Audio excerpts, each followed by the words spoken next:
Hello everyone, my name is Shivansh and I am a fourth year student in IT BHU and I scored 100th percentile in chemistry in JEE Mains 2022। तो इस lecture में हम discuss करने वाले हैं electrochemistry के तीन बहुत ही इंपॉर्टेंट टॉपिक जो कि तुम्हारा है battery, fuel cell and corrosion. तो ये ऐसे टॉपिक्स हैं जिनसे हर साल एक क्वेश्चन या दो क्वेश्चन देखने को जेईई मेंस में मिले हैं। तो मोस्टली लोग क्या करते हैं कि फिजिकल केमिस्ट्री का एनसीईआरटी रीड नहीं करते हैं, बट फिजिकल केमिस्ट्री से भी थ्योरी बेस्ड क्वेश्चन एनसीईआरटी से पूछे जाते हैं और पूछे जाएंगे।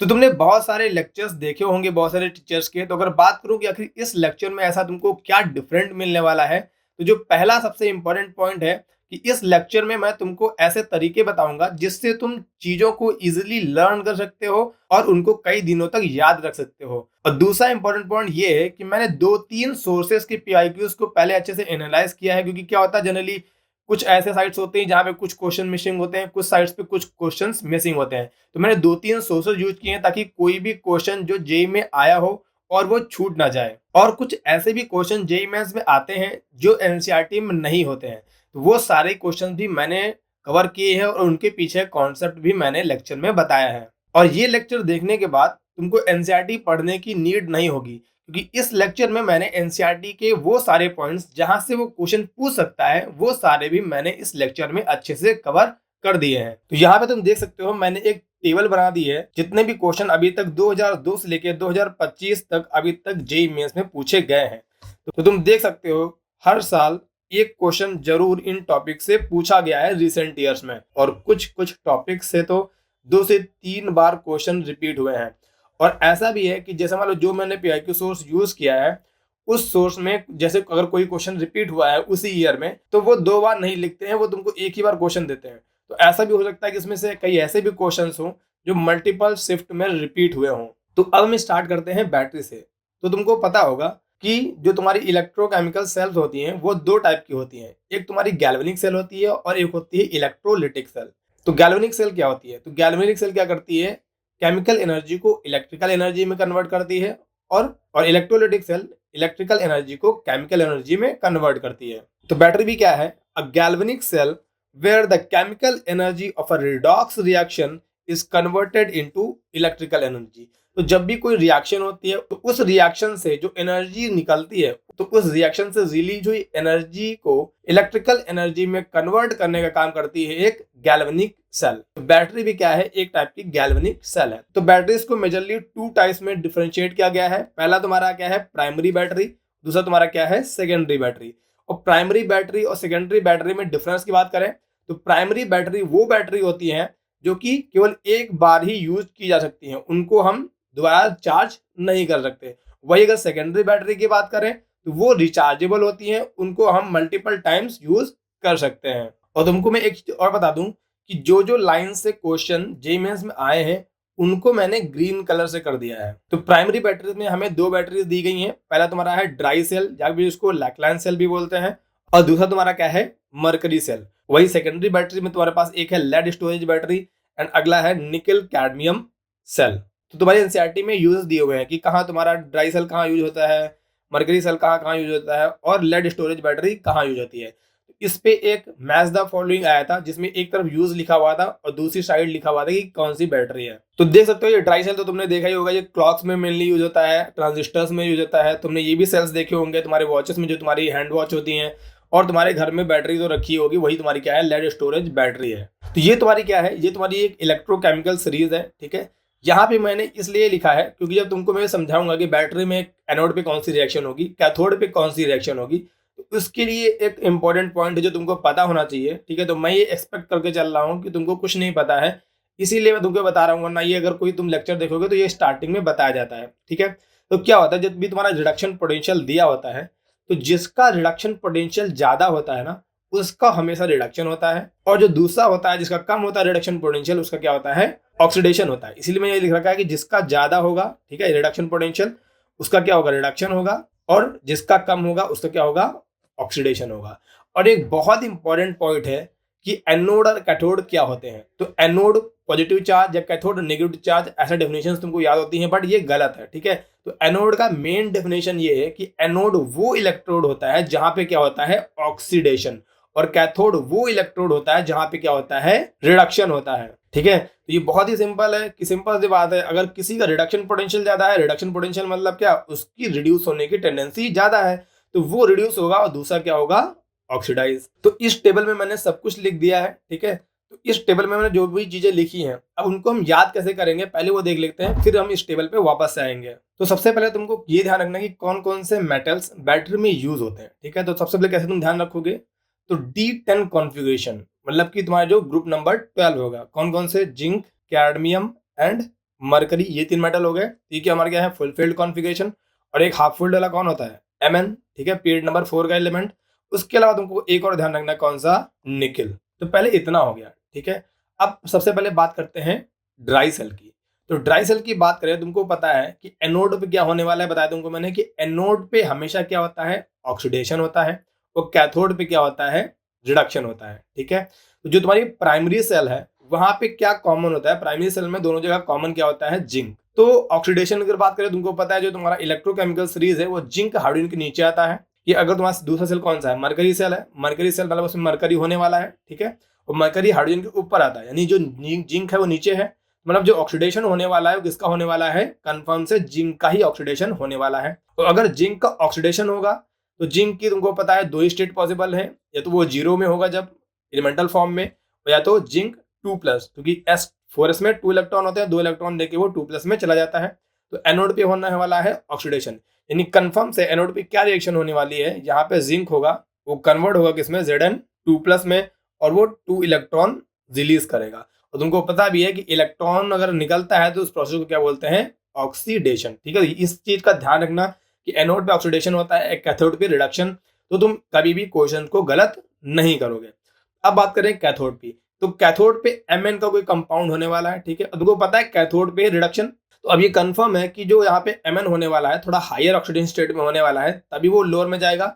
यहाँ पे क्या होता है, जो Mn होता है वो MnO2 होता है। ठीक है, और वो MnO2 से तुमको पता है लोअर ऑक्सीडेशन स्टेट में उसको जाना है, तो बनाता क्या है, MnO और OH। तो यहाँ पे Mn क्या है, +4 में है, और यहाँ पे Mn क्या है, +3 में है। और ये भी तुमको ध्यान रखना है कि इस रिएक्शन में Mn +4 से +3 जाता है, ये भी क्वेश्चन PYQ में पूछा जा चुका है।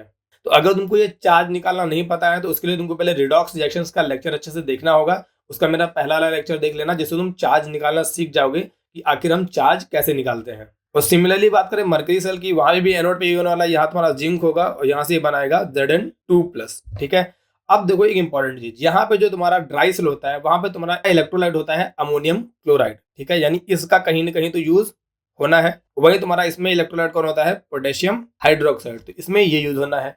तो अब मैं बात करूं कि अगर ये NH4 किधर आएगा, ये लेफ्ट साइड लिखूं या राइट साइड लिखूं, तो सिंपल सी बात है, तुमको पता है कैथोड पे क्या होना है, रिडक्शन होना है, और रिडक्शन में क्या होता है, इलेक्ट्रॉन गेन होता है, मतलब हमको इलेक्ट्रॉन यहाँ पे ऐड करना पड़ेगा कुछ ना कुछ, चाहे कितने भी इलेक्ट्रॉन होंगे वो हम बैलेंस करके पता करेंगे। अब इधर इलेक्ट्रॉन ऐड है। ठीक है, और यहाँ पे तुमको एक बैलेंस इक्वेशन लिखनी है। बैलेंस इक्वेशन मतलब क्या, वो मास बैलेंस भी होना चाहिए और उसका चार्ज बैलेंस भी होना चाहिए।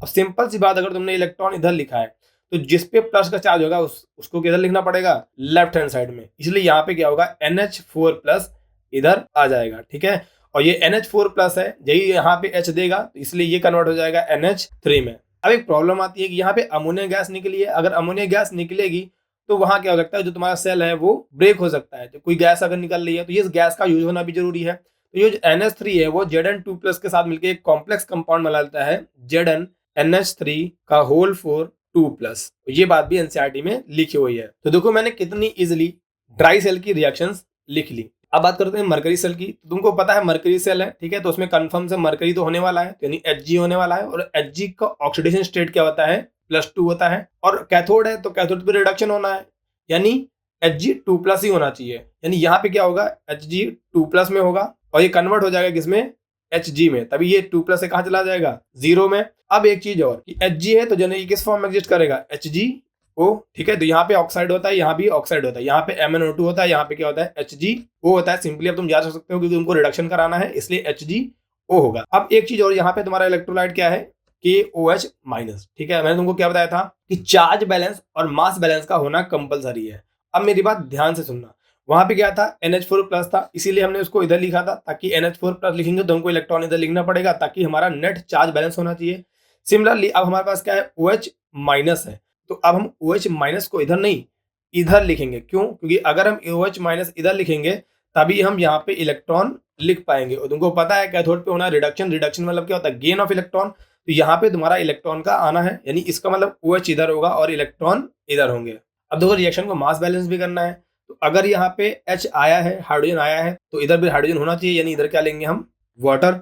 ठीक है, अब वाटर लेंगे तो यहाँ पे क्या होगा, एक O यहाँ से निकला और एक O यहाँ था, यानी दो OH माइनस बनेंगे। और अगर दो OH माइनस बनेंगे तो यहाँ पे चार्ज बैलेंस करोगे, right hand side total charge कितना है, एक OH पे एक माइनस का चार्ज है, तो दो OH माइनस है, इसलिए कितना होगा टोटल चार्ज -2। तो इधर भी टोटल चार्ज कितना होना चाहिए, -2। ये तो न्यूट्रल है, ये तो न्यूट्रल है, तो यहाँ पे कितने होंगे, 2 इलेक्ट्रॉन। ठीक है, और यहाँ पे जो क्या होता है, जो तुम्हारे पहली कंडीशन थी वहां पे तुम्हारा अमोनिया निकला था, उस अमोनिया के साथ जिंक ने क्या किया था, एक कॉम्प्लेक्स कंपाउंड बना लिया था। तो यहाँ पे तुम्हारा कोई ऐसा सॉल्ट है नहीं जिसके साथ वो कॉम्प्लेक्स कंपाउंड बना पाए, इसीलिए यहाँ पे क्या बनता है, जिंक ऑक्साइड बनता है। ये तुमको ध्यान रखना है। और तुमको मैंने एक बात और बोली कि जो आयंस इस रिएक्शन में निकल रहे हैं वो यहाँ यूज होने चाहिए, इसलिए इस रिएक्शन में तुम देखोगे यहाँ पे OH माइनस होगा और यहाँ पे इधर वाटर निकल रहा होगा। अब तुम देख सकते हो कि यहाँ पे 2 ऑक्सीजन है और इधर एक ही ऑक्सीजन है, यानी एक्चुअल में यहाँ पे कितने OH माइनस होंगे, 2 OH माइनस होंगे।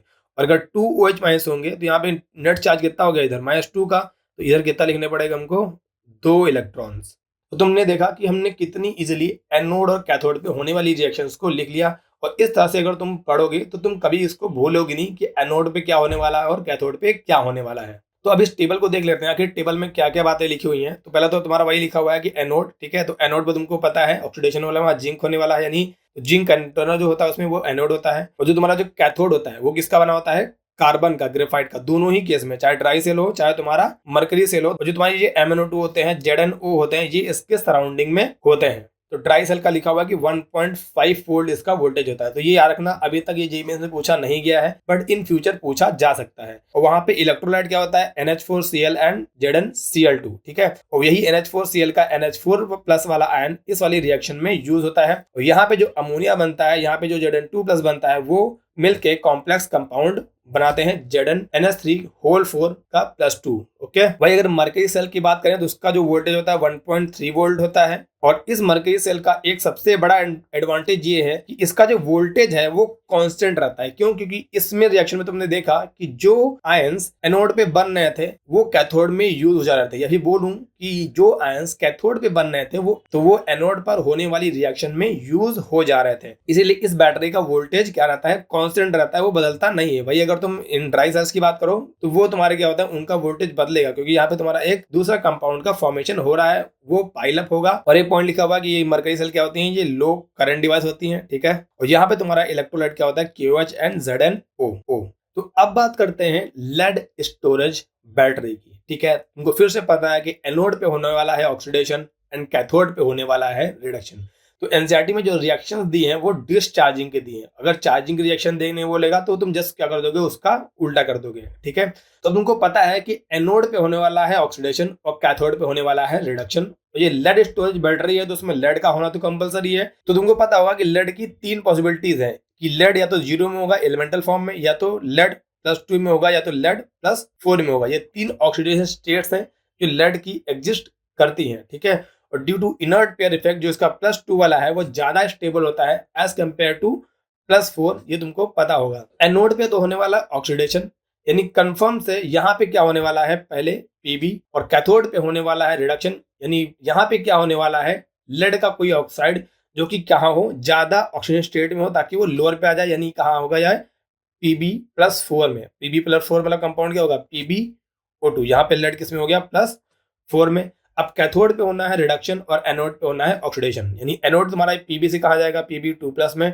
सिमिलरली तुम्हारा कैथोड में भी Pb से कहा जाएगा Pb+2 में। ठीक है, और यहाँ पे जो इलेक्ट्रोलाइट होता है वो तुम्हारा होता है सल्फ्यूरिक एसिड, जो कि 38% होता है। ये क्वेश्चन भी जेईई मेंस में पूछा जा चुका है, यानी यहाँ पे H2SO4 यूज होने वाला है, यानी सल्फेट आयन आने वाला है। ठीक है, तो यानी यहाँ तुम्हारा जो Pb होता है वो क्या चला जाता है सल्फेट के साथ में, तो यहाँ भी PbSO4, यहाँ भी बनता है PbSO4। ठीक है, तो यहाँ अगर SO4 आयन है तो हमको यहाँ भी इसको मास बैलेंस करने के लिए SO4 2- लिखना पड़ेगा, यहाँ भी SO4 2- लिखना पड़ेगा। ठीक है, तो ऊपर वाली रिएक्शन में अगर तुम चार्ज बैलेंस करोगे, ठीक है, तो यहाँ तुम देख सकते हो कि टोटल चार्ज कितना है, -2, ये तुम्हारा 0, यहाँ तुम्हारा न्यूट्रल है, तो यहाँ तुम्हारा कितने इलेक्ट्रॉन लिखने पड़ेंगे, 2 इलेक्ट्रॉन। वहीं अगर कैथोड रिएक्शन की बात करोगे तुम देखोगे यहाँ पे तुम्हारा सल्फेट तो ठीक है, ऑक्सीजन बैलेंस है, बट यहाँ पे 2 ऑक्सीजन एक्स्ट्रा है। तो तुमको पता ही होगा कि एसिडिक मीडियम में हम कैसे रिएक्शन को बैलेंस करते हैं, ठीक है, एक साइड H+ ऐड करना होता है और एक साइड वाटर। तो यहाँ पे 2 ऑक्सीजन एक्स्ट्रा है, इसलिए हम यहाँ पे क्या करेंगे, 2 वाटर मॉलिक्यूल ऐड करेंगे और इधर 2 वाटर मॉलिक्यूल ऐड करेंगे। तो यहाँ कितने हो गए, 2 2 4H+ हो गए, तो यहाँ तुमको 4H+ ऐड करने पड़ेंगे। अब अगर तुमने 4H+ ऐड कर दी तो इधर तो तुम्हारा चार्ज कितना हो गया, +4 और यहाँ पे -2, तो ओवरऑल चार्ज कितना है +2 का, और इधर चार्ज कितना है 0, तो इधर भी कितना होना चाहिए 0 होना चाहिए, इसलिए यहाँ पे हमको 2 इलेक्ट्रॉन्स और ऐड करने पड़ेंगे। और इन दोनों रिएक्शंस को अगर तुम ऐड करोगे तो तुम ओवरऑल रिएक्शन भी लिख सकते हो। अब तुम्हारे मन में एक क्वेश्चन होगा कि वहां तो MCQ क्वेश्चन आते हैं, तब तो तुम आराम से देख के टिक लगा ही ले जाओगे, तो मैं इतना क्यों पढ़ा रहा हूँ।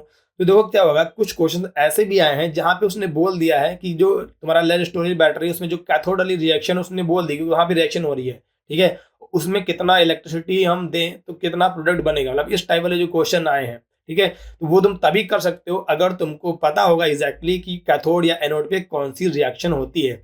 अगर तुमको यही नहीं पता कि कौन सी रिएक्शन होती है तो तुम नंबर ऑफ इलेक्ट्रॉन इन्वॉल्व नहीं लिख पाओगे और तुम उस क्वेश्चन को सॉल्व नहीं कर पाओगे। और वही अगर चार्जिंग की बात करेगा तो बस इस रिएक्शन को क्या कर देना है, रिवर्स कर देना है, ठीक है, तो तुम्हारी वो क्या आ जाएंगी, चार्जिंग की रिएक्शन हो जाएंगी। ये तुम्हारी क्या है, डिसचार्जिंग की रिएक्शंस है, ठीक है। तो अगर तुम ये फिगर देखोगे ध्यान से तो यहाँ देखो नेगेटिव वाला जो टर्मिनल है, ठीक है, उसको इन्होंने एनोड बोल रखा है और पॉजिटिव वाले को कैथोड। तो मान लो फिगर दे दे तो तुम गलती कर सकते हो। तो ध्यान रखना कि ये जो फिगर दिया गया है ये डिसचार्जिंग कंडीशन में दिया हो गया, और डिसचार्जिंग में बैटरी कैसे बिहेव करती है, एज अ गैल्वेनिक सेल।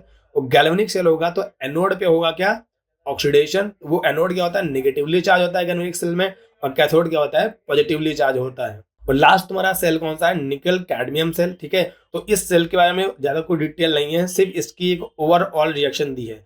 जो तुम्हारी ओवरऑल रिएक्शन है उसके हिसाब से मैंने ये ब्रेक करके लिखा हुआ है, बट इसकी ज्यादा कोई नीड है नहीं है, ठीक है, ये क्योंकि एनसीईआरटी में नहीं दिया है इसलिए ब्रेक करके तुमसे नहीं पूछेगा।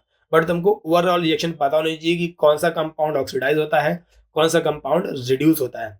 तो तुमको पता होगा जो तुम्हारा निकल होता है उसकी +2 +3 स्टेबल होती है, जो तुम्हारा कैडमियम होगा वो तो तुम्हारा +2 होगा क्योंकि तुम्हारा वो ग्रुप नंबर 12 का एलिमेंट है, ठीक है।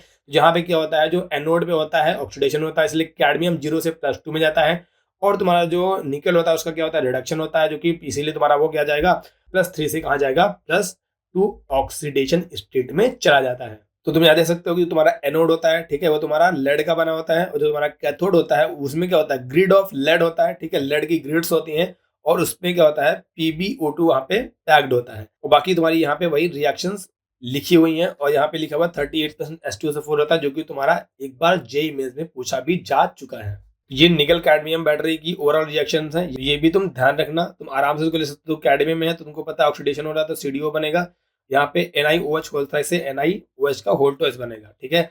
उसके बाद क्या करना, रिएक्शन को बैलेंस कर लेना, इजिली तुम रिएक्शन को लिख सकते हो। और एक बात और ये भी ध्यान रखना कि निकल कैडमियम बैटरी में इलेक्ट्रोलाइट भी क्या होता है, NaOH एंड KOH। ये बात बीच में नहीं लिखा हुआ है, अगर तुम फिगर देखोगे निकल कैडमियम बैटरी वाला तो वहां पे जो पॉइंट लिखा होता है वहां पे ये बात लिखी हुई है। तो देखो ये क्वेश्चन है बैटरी का, तो यहाँ पे बोला है on charging the lead storage battery the oxidation state of the lead changes from X1 to Y1 at anode and X2 to Y2 at cathode। X1 X2 Y1 Y2 क्या होगी, तो देखो इसने क्या बोला है, चार्जिंग की कंडीशन में बोला है, डिस्चार्जिंग की कंडीशन में नहीं। तो चार्जिंग की कंडीशन में तुमको पता है कि एनोड में भी PbSO4 होगा और कैथोड में भी PbSO4 होगा, यानी X1 भी तुम्हारा क्या होने वाला है, +2 में होने वाला है, और X2 भी क्या होने वाला है, +2 होने वाला है। तो X1 +2 एंड X2 +2 यानी D क्या है इसका आंसर है। तो ये तो तुम्हारा हो गया कि कैसे तुम इजिली बहुत ही कम टाइम में क्वेश्चन को सॉल्व करोगे, ठीक है। बाकी देखो अगर ध्यान से भी देखोगे तो तुम्हारा क्या होगा, कैथोड पे तुम्हारा +4 में जाने वाला है और एनोड पे +2 से +0 में, क्योंकि एनोड पे डिसचार्जिंग की कंडीशन में 0 से +2 जाता था, इसलिए क्या होगा, +2 से 0 जाएगा, क्योंकि हम चार्जिंग की बात कर रहे हैं, ठीक है। अब यहाँ पे गलती क्या होती है, तुम ये टिक मार देते हैं, ठीक है। तो ये तुम्हारी क्या है, ये तब आंसर होता अगर वो डिसचार्जिंग की बात करता, बट ये चार्जिंग कंडीशन की बात कर रहा है, इसलिए आंसर क्या करेक्ट है, डी। तो अगला दो सिंपल क्वेश्चन है, उसने क्या रखा है, उसने एप्लीकेशंस दे रखी हैं और यहाँ भी लिख रखा है कि बताओ क्या होगा। तो दो ट्रांजिस्टर है, तो ट्रांजिस्टर तुम्हारी क्या होती है, ड्राई सेल्स होती हैं। तो ड्राई सेल में क्या होता है, एनोड पे जिंक होता है, कैथोड पे कार्बन, यानी A का थर्ड, ठीक है। तो A का थर्ड यहाँ है, A का थर्ड यहाँ है। फिर हियरिंग एड्स, यदि तुम्हारा मरकरी सेल्स, मरकरी सेल मतलब मरकरी होना चाहिए, तो देखो यहाँ पे मरकरी है, यानी B का होने वाला है फर्स्ट, तो B का फर्स्ट, यही A क्या है इसका आंसर है, ठीक है। बाकी और ऑप्शंस भी तुम मैच कर सकते हो। तो अगला तुम्हारा क्वेश्चन है कि कौन कौन से ऐसे मेटल्स हैं जो बैटरी में यूज होते हैं। तो तुमको मैंने बताया कैसे ध्यान रखना है, देखो निकल होगा, कैडमियम होगा और Mn होगा, ठीक है। आयरन और क्रोमियम इसमें यूज नहीं होता है, यानी BCE, यानी ये तुम्हारा क्या हो गया, ए इसका आंसर हो गया। अगला क्वेश्चन क्या है, उसने सेल्स के नाम ले रखे हैं, Leclanche cell, nickel cadmium cell, fuel cell and mercury cell. अब हम जरा इधर वाले ऑप्शन भी देख लेते हैं। तो यहाँ लिखा है convert the energy of combustion into the electric energy, ठीक है। तो ये फ्यूल सेल होता है, यह भी हम आगे पढ़ेंगे। आगे क्या लिखा है, does not involve any an in the solution and is used in the hearing aids. तो ठीक है, हियरिंग एड्स में तुम्हारा कौन यूज होता है, मरकरी सेल यूज होता है। यहाँ पे कोई भी एन इन्वॉल्व नहीं होता है ओवरऑल रिएक्शन में। तो तुम्हारे पास एक ऑप्शन बचा है रिचार्जेबल। तो तुमको पता है रिचार्जेबल को एक ही ऑप्शन दिया तुमको, निकल कैडमियम का, दूसरा तुम्हारा लेड स्टोरेज बैटरी होता है, इसलिए यानी तुम्हारा कंफर्म है कि बी का क्या होगा, थर्ड, ठीक है। तो बी का तुम्हारा थर्ड होने वाला है, यानी तुम्हारा या तो ऑप्शन सी होगा या तो ऑप्शन डी होगा। और तुमने देखा कि मरकरी सेल यानी डी का सेकंड होगा, तो डी का सेकंड यानी इसका क्या है, सी इसका करेक्ट आंसर है। तो अगला तुम्हारा सिंपल क्वेश्चन है, बोला है कि the reaction at the cathode in the cell commonly used in the clock. तो क्लॉक में तुम्हारा कौन सा यूज होता है, लैकलाइन सेल या ड्राई सेल, ठीक है। और कैथोड की बात कर रहा है तो सिंपल से बात है, कैथोड पे क्या होने वाला है, यानी बी और डी तो बिल्कुल हो ही नहीं सकते हैं। तो अगर तुमने मान लो नहीं भी पढ़ के गए होते ना, तो अगर कॉमन लॉजिक लगाओगे तो इजीली क्वेश्चन को सॉल्व कर सकते हो, ठीक है। अब बोल रखे रिडक्शन कहां से कहां होगा, तो Mn+7 में तो एग्जिस्ट करने नहीं वाला है बैटरी में, ये ऑप्शन क्या होगा, +4 से +3, क्योंकि MnO2 से MnOOH बनाता है। अगर तुम्हारा फिर वही क्वेश्चन है, बोला था during charging a battery PbSO4 on anode is converted into PbO2। अब चार्जिंग की बात कर रहा है, ठीक है। डिस्चार्जिंग में क्या होता है, एनोड पे Pb से PbSO4 बनाता है और कैथोड पे PbO2 PbSO4 में कन्वर्ट होता है। अब चार्जिंग की बात कर रहा है, यानी PbSO4 जो होगा एनोड पे वो कन्वर्ट होगा Pb में और कैथोड पे कन्वर्ट हो जाएगा PbO2 में। यानी एक तो तुम्हारा बी ऑप्शन करेक्ट है कि ड्यूरिंग द चार्जिंग PbSO4 जो होगा कैथोड पे कन्वर्ट होगा PbO2 में, ठीक है। एनोड पे तो वो Pb में कन्वर्ट होता है, PbO2 में नहीं।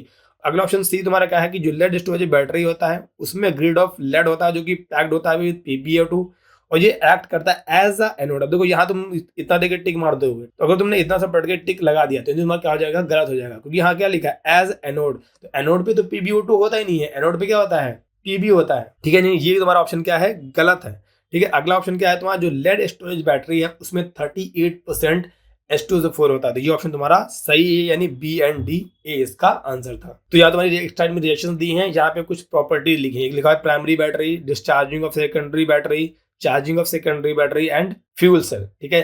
तो प्राइमरी बैटरी तो तुमको पता है दो ही है तुम्हारा, एक जिंक वाला, एक मरकरी वाला, ठीक है। तो प्राइमरी बैटरी तुमको तो यहाँ पे मरकरी दिया ही नहीं गया, तो जिंक दिया, यानी बी का होने वाला फर्स्ट, तो बी का होने वाला फर्स्ट, बी का होने वाला फर्स्ट और बी का होने वाला है फर्स्ट। उसके बाद वो सेकेंडरी बैटरी के दो लिखे हैं, चार्जिंग एंड डिस्चार्जिंग। तो तुमको पता है ये तुम्हारी जो रिएक्शन लिखी है चार्जिंग कंडीशन की है, ठीक है, तो याद ही रखना है। तो चार्जिंग ऑफ सेकेंडरी है, यानी तुम्हारा ए का होने वाला है फोर्थ, ए का होने वाला है फोर्थ, यानी बी क्या इसका करेक्ट आंसर है, ठीक है। बाकी ये रिएक्शन फ्यूल सेल की, अभी हम आगे वही टॉपिक पढ़ने वाले हैं। अगला फिर क्वेश्चन है, बोला कि कंपाउंड है जो कि एक स्ट्रॉन्ग ऑक्सीडाइजिंग एजेंट होता है और वो एम्फोटेरिक नेचर का होता है और ये लेड स्टोरेज बैटरी का पार्ट होता है। तो सिंपल सी बात है, पहली बात तो लेड स्टोरेज बैटरी में या तो PbO2 होगा, ठीक है, या तो PbSO4 होगा। तो ये तो हो ही नहीं सकता और ये तो हो ही नहीं सकता। अब आते हैं PbO2 एंड PbSO4 पे। तो तुमको पता होगा अगर इनर्ट पेयर इफेक्ट कि जो नीचे जब जाते हैं डाउन द ग्रुप, तो जो लोअर ऑक्सीडेशन स्टेट होती है due to inert pair effect वो ज्यादा स्टेबल होती है, इसीलिए तो तुम्हारा हायर स्टेट होती है जो +4 से +2 में कन्वर्ट होना चाहता है। अब अगर कोई भी +4 से +2 में कन्वर्ट होना चाहेगा, यानी उसका खुद का क्या होगा, रिडक्शन, और खुद का रिडक्शन होगा तो वो क्या होगा, बहुत अच्छा ऑक्सीडाइजिंग एजेंट, ठीक है। यानी यहाँ पे PbO2 क्या है, +4 में है, इसलिए क्या है, अच्छा ऑक्सीडाइजिंग एजेंट होता है। और तुमको पता भी होगा कि PbO एंड PbO2 ऐसी ऑक्साइड हैं जो कि एम्फोटेरिक नेचर की होती हैं, यानी तुम्हारा PbSO4 तो नहीं होने वाला, नहीं तुम्हारा क्या था, ए इसका आंसर था। अब देखो ये क्वेश्चन था जिसमें तुमको रिएक्शन पता होनी चाहिए कि क्या होती है, ठीक है। यहाँ पे क्वेश्चन था कि anodic half cell of a lead storage battery is discharged using the electricity of 0.05 faraday, the amount of PbSO4 electrolysed in gram during this process. तो इसके लिए तुमको पहले पता होना चाहिए कि चार्जिंग कंडीशन में एनोड पे क्या रिएक्शन होती है, तब तुम इस क्वेश्चन को सॉल्व कर सकते हो, ठीक है। इस क्वेश्चन को मैं यहाँ पे भी सॉल्व नहीं करूंगा क्योंकि जो इसका सॉल्विंग वाला पार्ट है वो तुम्हारा बैटरी का पार्ट नहीं है। अगला तुम्हारा टॉपिक है फ्यूल सेल। तो फ्यूल सेल भी क्या होता है, एक गैल्वेनिक सेल होता है। ये बात भी जेईई मेंस में पूछी जा चुकी है, जितने भी मैंने ग्रीन्स हाईलाइट किए मतलब वो चीजें पूछी जा चुकी है, ठीक है। और गैल्वेनिक सेल है तो सिंपल सी बात है, क्या करेगा, केमिकल एनर्जी को इलेक्ट्रिकल एनर्जी में। बट यहाँ पे ऐसा नहीं होगा, वो काम किसका होता है, बैटरी का। बैटरी क्या करता है, रिडॉक्स रिएक्शन की जो केमिकल एनर्जी होती है उसको कन्वर्ट करता है इलेक्ट्रिकल एनर्जी में। बट फ्यूल सेल क्या करता है, फ्यूल सेल यूज करता है energy of combustion of fuel, ठीक है। तो जो फ्यूल की कंबशन से जो एनर्जी रिलीज होती है उस एनर्जी को कन्वर्ट करता है ये इलेक्ट्रिकल एनर्जी में। तो वही लिखा है, the galvanic cell converts the energy of the combustion of fuel like hydrogen, methane and methanol ETC directly into electrical energy. दूसरा अगर फीचर की बात करें तो ध्यान रखना क्या होगा कि यहाँ पे जो रिएक्टेंट होते हैं वो कॉन्टिन्यूसली डाले जाते हैं, मतलब कि पहले थोड़ा रिएक्टेंट डाला, वो कन्वर्ट हो जाएगा कुछ प्रोडक्ट में, फिर रिएक्टेंट डाला, मतलब एक ही बार में सारा रिएक्टेंट यहाँ पे नहीं डाला जाता है। जो कि और तुमने भी बैटरी देखी, वहां पे एक ही बार में सारा रिएक्टेंट डाल दिया जाता है, उसके बाद रिएक्शंस होती रहती हैं। तो यहाँ पे हम धीरे धीरे करके रिएक्टेंट डालते हैं और जो प्रोडक्ट बनना होता है उसको धीरे धीरे करके निकालते रहते हैं, ठीक है। ये इसका एक स्पेशल फीचर है।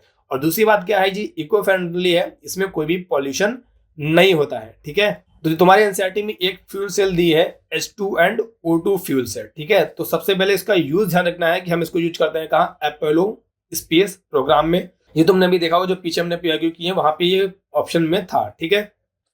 तो देखो यहाँ पे क्या होने वाला है, एक साइड हम H2 डालने वाले हैं और एक साइड का डालने वाले हैं O2, बनेगा क्या, वाटर। ये बात तुमको पहले से पता है। तो अब बात करें एनोड पे H2 डालेंगे या कैथोड पे O2 डालेंगे या फिर एनोड पे, तुमको पता है। यहाँ तुम्हारा क्या होगा, एलिमेंटल फॉर्म है तो जीरो ऑक्सीडेशन स्टेट होगी, यहाँ भी क्या होगा, जीरो। और यहाँ पे हाइड्रोजन क्या है, +1, यहाँ पे क्या है, -2। तो साफ साफ तुमको दिख रहा है कि हाइड्रोजन का क्या हो रहा है, ऑक्सीडेशन, और ऑक्सीजन का क्या हो रहा है, रिडक्शन। और तुमको पता है कि एनोड पे क्या होता है, ऑक्सीडेशन होता है, और कैथोड पे क्या होता है, रिडक्शन होता है। तो इसीलिए तुम्हारा जो एनोड पे है वहां पे हम डालने वाले हैं क्या, H2, और कैथोड पे क्या डालने वाले हैं, O2। अब यहाँ पे तुम्हारा जो इलेक्ट्रोलाइट होता है वो भी तुम्हारा क्या होता है, NaOH, ठीक है। यानी यहाँ भी OH- आयन इन्वॉल्व होने वाला है। अब तुमको मैं बता चुका हूँ कि एनोड पे होता है ऑक्सीडेशन, तो ऑक्सीडेशन में क्या होता है, इलेक्ट्रॉन निकलते हैं। यानी इस वाले एनोड वाले पे क्या होगा, राइट साइड में तुम्हारे इलेक्ट्रॉन होंगे, और कैथोड वाले में क्या होगा, लेफ्ट साइड में तुम्हारे पास इलेक्ट्रॉन होंगे। अब इलेक्ट्रॉन तुमने लिख लिए, अब तुम्हारे पास आयन यहाँ पे क्या है, OH-, ठीक है। और तुमको बताइए यहाँ पे तुमको चार्ज बैलेंस करना पड़ेगा रिएक्शन में, ठीक है। इसमें इलेक्ट्रॉन इधर है, नेगेटिव चार्ज इस साइड आने वाला है, इसलिए हम OH- इधर रखेंगे ताकि हम नेगेटिव चार्ज को बैलेंस कर पाए। इस वाले रिएक्शन में इलेक्ट्रॉन हमने इधर रखे हैं, तो इसलिए OH- हम इधर रखेंगे ताकि हम रिएक्शन को बैलेंस कर पाए। अब उसके बाद अगर ध्यान से देखो, यहाँ पे OH- है, ठीक है, और वाटर निकलने वाला है, यानी वाटर भी इस रिएक्शन में इन्वॉल्व होने वाला है, ठीक है। इधर अगर OH- है तो इधर मैं वाटर लिख लेता हूँ, और इस केस में मैं इधर वाटर लिख लेता हूँ, ठीक है। तो अब हम करते हैं mass balance and charge balance. तो यहाँ तुम देख सकते हो जो तुम्हारी कैथोड वाली रिएक्शन है वहां पे 3 ऑक्सीजन है और 2 हाइड्रोजन है, और यहाँ पे क्या है, 1 ऑक्सीजन 1 हाइड्रोजन। नहीं, अगर हमको इसको बैलेंस करना है तो इस साइड भी जितने ऑक्सीजन है उतने ही हाइड्रोजन अगर हम बना देंगे, तो यहाँ पे हम जो भी नंबर लगाएंगे उससे उतने ऑक्सीजन उतने हाइड्रोजन उस साइड बन जाएंगे। तो यहाँ पे 2 हाइड्रोजन है और 3 ऑक्सीजन है। तो मैं क्या करता हूँ यहाँ पे, तो अगर मैं यहाँ पे 2 कर दूं, ठीक है, तो यहाँ पे कितने हो गए, देखो 4 ऑक्सीजन भी हो गए और 4 हाइड्रोजन भी हो गए। अब यहाँ भी क्या कर दूं, मैं 4 लगा दूं, तो देखो 4 OH- हो गया। अब यानी यहाँ पे चार्ज कितना गया इस साइड, -4 का, तो इधर भी कितना होना चाहिए, -4 का, यानी यहाँ पे कितने आ जाएंगे, 4 इलेक्ट्रॉन्स। तुमको पता होगा कि ऑक्सीडेशन हाफ रिएक्शन और रिडक्शन हाफ रिएक्शन को हम क्या करते हैं, ऐड करते हैं, ठीक है। तो जो नेट इक्वेशन है वहां पर इलेक्ट्रॉन आने नहीं वाले, यानी जितने लेफ्ट हैंड साइड इलेक्ट्रॉन है उतने ही राइट हैंड साइड होने चाहिए जब हम रिएक्शन को ऐड करें। यहाँ पे भी क्या होने वाले हैं, 4 इलेक्ट्रॉन्स होने वाले हैं। अब यहाँ पे अगर 4 इलेक्ट्रॉन्स होने वाले हैं, यानी इस साइड चार्ज कितना हो गया, -4 का, तो इधर भी -4 होने वाला है, यानी यहाँ पे कितने होने वाले हैं, 4 OH-।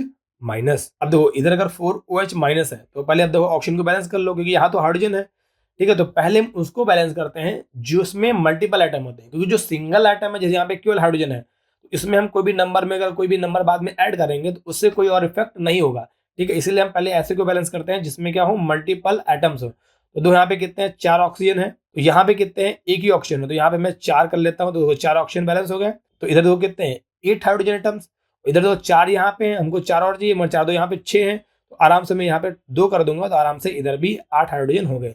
ये तुम्हारी रिएक्शन जो क्या होगी, बैलेंस रिएक्शन हो गई। तो एनसीईआरटी में कुछ पॉइंट्स दिए हैं, ठीक है, जिसके बारे में तुमसे पूछा जा सकता है। तो यहाँ जो वाटर निकलता है वो ड्रिंकिंग वाटर होता है फॉर द एस्ट्रोनॉट्स, ठीक है। बाकी यहाँ पे ओवरऑल रिएक्शन में लिख दी है। और यहाँ पे भी क्या होता है, जो इलेक्ट्रोड होते हैं वहां पे होता है कोरस कार्बन इलेक्ट्रोड्स होते हैं। इलेक्ट्रोलाइट तुम्हारा क्या होता है, NaOH, जो कि तुमको मैं पहले ही बता चुका हूँ। और यहाँ पे कुछ और चीज दी है कि यहाँ पे हम जो प्लेटिनम एंड पैलेडियम, ये क्या होता है तुमको पता है, कैटलिस्ट होते हैं। इनको हम इनकॉर्पोरेट करते हैं ताकि जो कैथोड एनोड पे रिएक्शंस हैं उनका रेट इंक्रीज हो जाए, ठीक है। क्योंकि तुम ये क्या करते हैं, सरफेस एरिया इंक्रीज करते हैं तो उससे रेट ऑफ रिएक्शन क्या कर जाता है, इंक्रीज कर जाता है। और एक बहुत इंपॉर्टेंट पॉइंट है कि जो तुम्हारी ये फ्यूल सेल होती है उनकी एफिशिएंसी कितनी होती है, 70% होती है। ये क्वेश्चन भी जेईई मेंस में आ चुका है। वही अगर थर्मल पावर प्लांट की बात करें तो उनका कितना होता है, 40% होता है। ये दोनों डाटा भी तुमको याद रखने हैं, ठीक है। ये तो ऑलरेडी पूछा जा चुका है, ये भी पूछ सकता है। तो अब आ जाते हैं हम इसके क्वेश्चंस पे, ठीक है। तो तुम्हारा ये क्वेश्चन है फ्यूल सेल पे कि a standard cell potential E not of a fuel cell is based on the oxidation of methanol in the air has been used to power the television relay station is measured as 1.21 electrode. मतलब तुम्हारा जो fuel cell है उसका ई not cell दिया हुआ है 1.21 volt, ठीक है। और बोला है जो स्टैंडर्ड रिडक्शन पोटेंशियल है फॉर द O2 वो कितना है 1.299 वोल्ट। तो रिडक्शन पोटेंशियल दिया है O2 से वाटर बनने का। तो देखो इस क्वेश्चन में ही बोल दिया है ऑक्सीडेशन किसका हो रहा है, मेथनॉल का हो रहा है, ठीक है। क्या है, is based on the oxidation of methanol.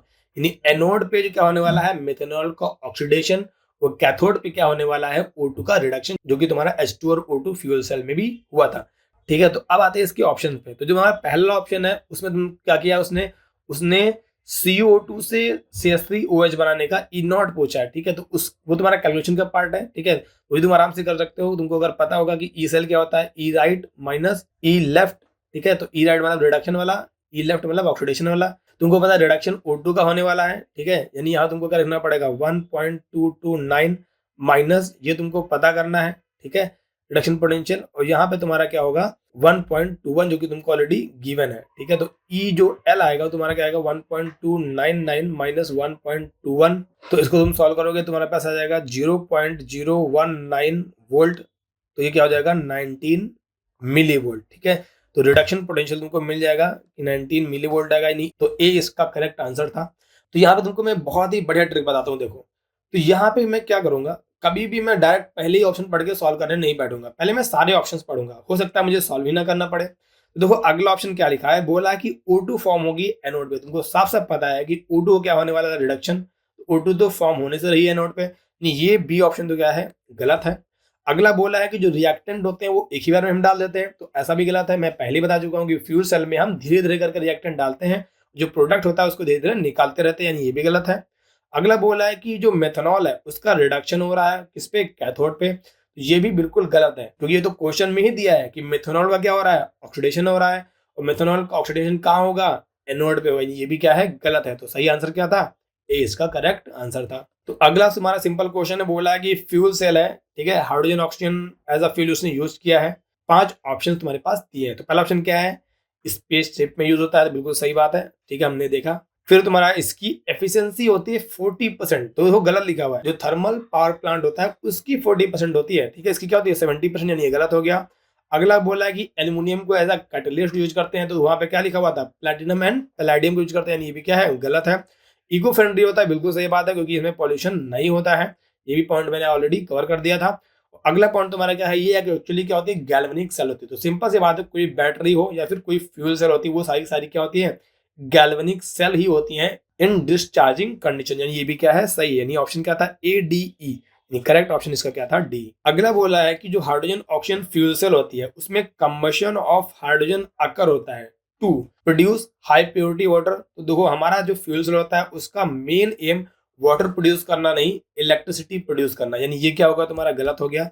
दूसरा बोल रहा है कि create the potential difference between two electrons, तो अभी इसको होल्ड करते हैं। अगला क्या है, जनरेट हीट। तो इसमें तो हम जो हीट निकलती उसी का यूज करते हैं कन्वर्ट करने के लिए उसको इलेक्ट्रिकल एनर्जी में, ना कि हम इसमें हीट जनरेट करते हैं। तो अगला ऑप्शन तुम्हारा क्या है, remove absorbed oxygen from electrode surface. तो ऐसा भी नहीं है, इसके लिए भी हम यूज नहीं करते हैं।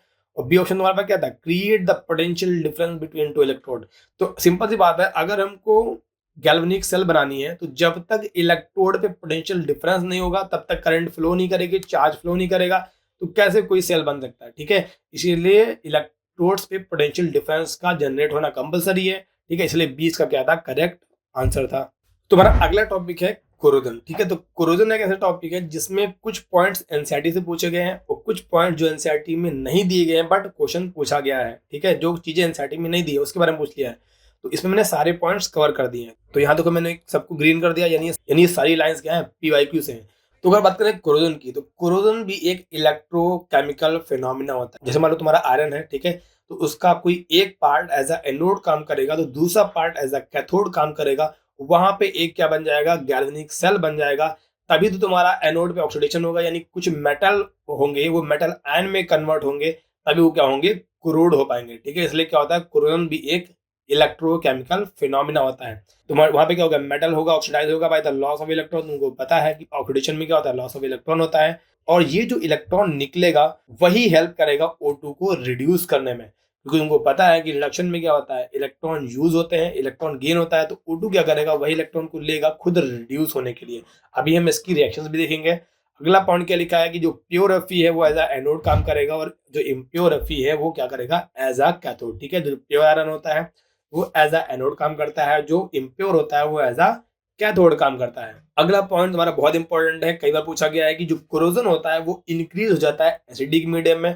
और अगला पॉइंट उससे भी ज्यादा इंपॉर्टेंट है, जो पीएच अगर 10 से 12 होगा, तो या तो ये बोलेगा कि पीएच 10 से 12 होगा, जैसे बोलेगा कि अल्कलाइन मीडियम में कोरोजन कम होगा as compare to acidic medium.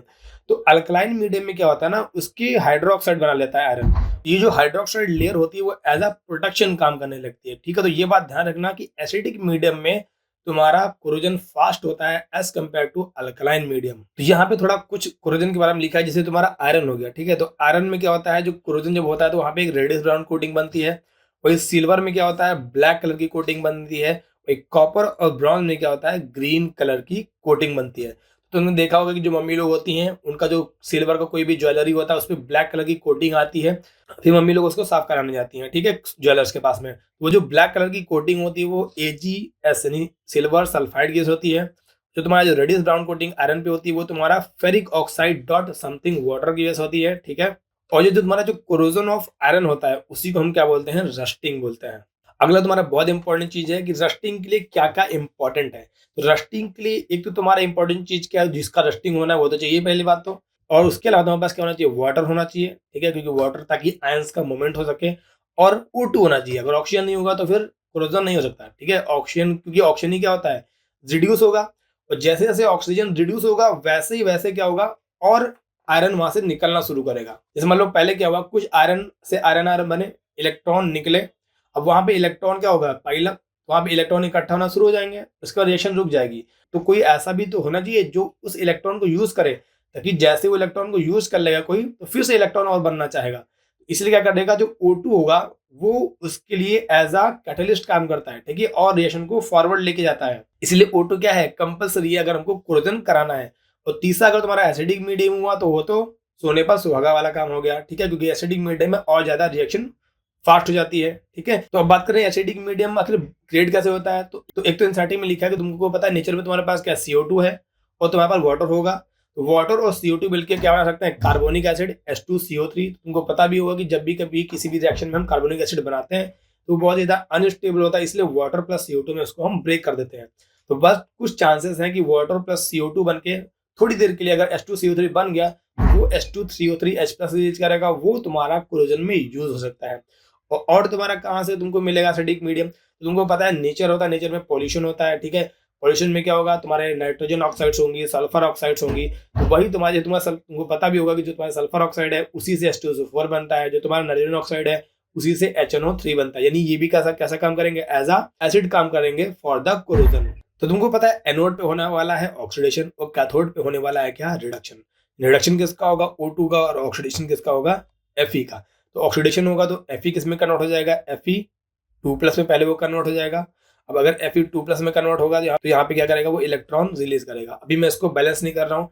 यहाँ पे O2 है तो O2 में रिडक्शन होगा, रिडक्शन में तुमको पता है इलेक्ट्रॉन वो एक्सेप्ट करता है, यानी इसमें इलेक्ट्रॉन इस साइड आने वाले हैं। ठीक है, कैसे होता है, एसिडिक मीडियम में होता है, यानी तुम्हारा H+ इन्वॉल्व होने वाला है। तो एसिडिक मीडियम में जब भी हम रिएक्शन बैलेंस करते हैं, एक साइड हम H+ यूज करते हैं, दूसरी साइड वाटर। तो इधर 2 O है, यानी हमको यहाँ पे कितने लेने पड़ेंगे, 2 वाटर मॉलिक्यूल लेने पड़ेंगे। और यहाँ पे कितने हो गए, 4 हाइड्रोजन हो गए, यानी हमको यहाँ पे 4 H+ लेने पड़ेंगे। अब मुझे चार्ज को बैलेंस करना पड़ेगा। यहाँ तो नेट चार्ज 0 है, बट यहाँ कितना है, +4 and -1, ओवरऑल +3 का चार्ज है। इसलिए अगर यहाँ पे 4H+ है तो हमको यहाँ पे 4 इलेक्ट्रॉन लेने पड़ेंगे। और जब हम रिएक्शन को ऐड करेंगे तो ओवरऑल रिएक्शन निकलेगी। तो ओवरऑल रिएक्शन में नेट इलेक्ट्रॉन ट्रांसफर 0 होना चाहिए, यानी यहाँ पे अगर 4 इलेक्ट्रॉन, यहाँ पे 4 इलेक्ट्रॉन प्रोड्यूस हुए होंगे यहाँ पे अगर 4 इलेक्ट्रॉन प्रोड्यूस हुए होंगे तो यहाँ पे ये 2f ही रहा होगा, यहाँ पे ये 2f ही रहा होगा। तो ये हमने एनोड और कैथोड की भी रिएक्शन लिख ली। तो इन दोनों को ऐड करोगे तो तुमको ये ओवरऑल रिएक्शन मिल जाएगी। उसके बाद एक और पॉइंट लिखा हुआ है कि जो तुम्हारा फेरस आयन होता है वो फर्दर ऑक्सीडाइज हो जाता है फेरिक आयन में, देन वो वाटर के साथ मिलकर एक क्रिस्टलाइन कंपाउंड बना लेता है, जो कि तुम्हारा क्या होता है, रस्ट होता है। अब हम बात करते हैं प्रिवेंशन ऑफ कोरोजन के। तो तुम्हारे एनसीईआरटी में 3 तरीके लिखे हैं कोरोजन को प्रिवेंट करने के लिए। तो पहला है कि तुम्हारा जो सरफेस है मेटल का उसको कवर कर दो किसी केमिकल से। केमिकल में एक नाम लिखा हुआ है बिस्फेनॉल। ये अभी तक जेईई में पूछा नहीं गया है, बट एक्सपेक्टेड है कि ये पूछा जा सकता है। दूसरा तुम्हारा पॉइंट है कि कवर कर दो सरफेस को किसी दूसरे मेटल से, ठीक है, ताकि जो ऊपर वाला मेटल होगा उसका कोरोजन होगा, अंदर वाला मेटल बचा रह जाएगा। इसीलिए हम क्या करते हैं, जिंक और टिन की हम कोटिंग करते हैं, ठीक है। तो यहाँ जो जिंक की कोटिंग होती है उसको क्या बोलते हैं, गैल्वेनाइजेशन बोलते हैं। ये बात ध्यान रखना, एक बार 2016 में ये क्वेश्चन पूछा जा चुका है। ये बात एनसीईआरटी में कहीं भी नहीं लिखी है, बट गैल्वेनाइजेशन में क्या करते हैं, जिंक की कोटिंग करते हैं। अब तीसरा तुम्हारा पॉइंट क्या है कि हम एक प्रोवाइड करते हैं सैक्रिफाइशियल इलेक्ट्रोड। अब ये सैक्रिफाइशियल इलेक्ट्रोड क्या है, तो देखो क्या करना है कि मान लो तुम्हारा जो मेटल है जिसको हमको प्रोटेक्ट करना है उसका ऑक्सीडेशन होने से बचाना है। तो अगर उसका ऑक्सीडेशन होने से बचाना है तो हमको कोई एक ऐसा मेटल लाना पड़ेगा जो उससे ज्यादा ऑक्सीडाइज होने की टेंडेंसी रखता है, ठीक है। तो अगर हमको आयरन को प्रोटेक्ट करना है तो जितने भी मेटल्स तुम्हारा आयरन के नीचे आते हैं इलेक्ट्रोकेमिकल श्रेणी में, जैसे तुम्हारा मैग्नीशियम हो गया, जिंक हो गया, एल्यूमिनियम होगा, ये कैसा काम करेंगे, एज आ सैक्रिफाइशियल इलेक्ट्रोड। अब एक चौथा बहुत ही इंपॉर्टेंट पॉइंट है जिसके बारे में जेईई में से पूछ रखा है।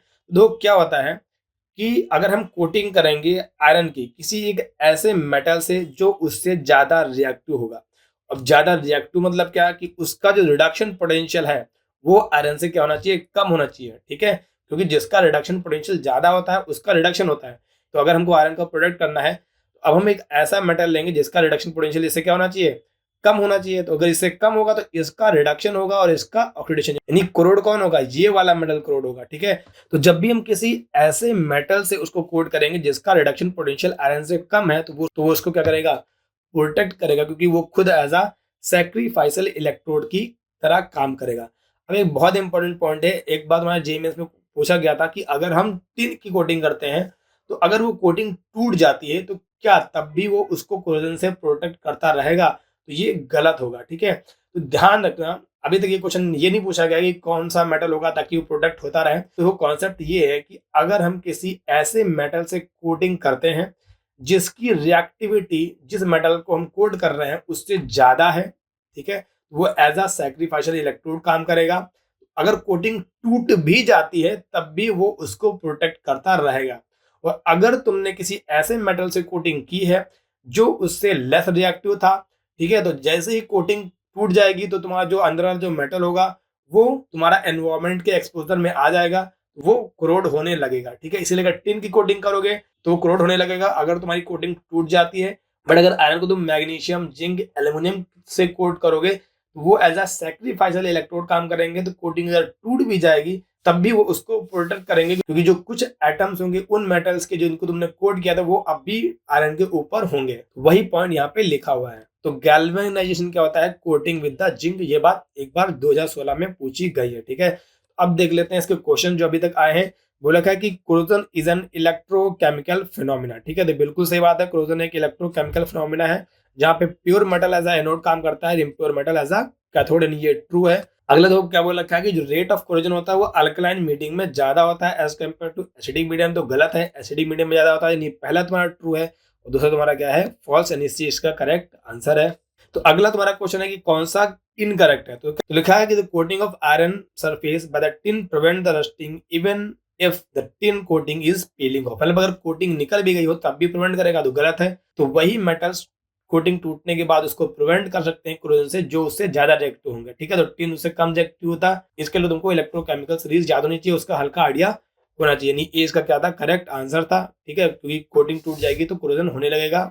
इसमें लिखा है कि नहीं होगा। अगर मान लो तुमको ये नहीं भी पता था तब भी तुम इस क्वेश्चन को कर सकते थे। तो क्या लिखा है, जब पीएच 9 से 10 होगा तो रस्टिंग ऑफ आयरन नहीं होगी, बिल्कुल सही लिखा हुआ है, ठीक है। आगे क्या लिखा हुआ है, तो लिखा है the dissolved acidic oxide like SO2 NO2 in water act as a catalyst in the process of rusting, बिल्कुल सही लिखा है।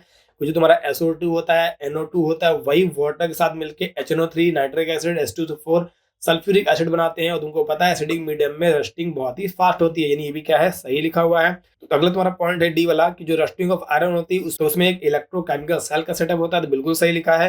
ये तुम्हारा गलत ऑप्शन कौन सा था, ये गलत ऑप्शन था, उसने इनकरेक्ट पूछा था, ठीक है, ये इसका क्या था, आंसर था। तो अगला तुम्हारा है कि कौन सा इसमें से ऑप्शन करेक्ट है। तो पहला ऑप्शन है कि जो कोरोजन ऑफ आयरन होगा उसको हम मिनिमाइज कर सकते हैं by forming a contact with another metal with high reduction potential.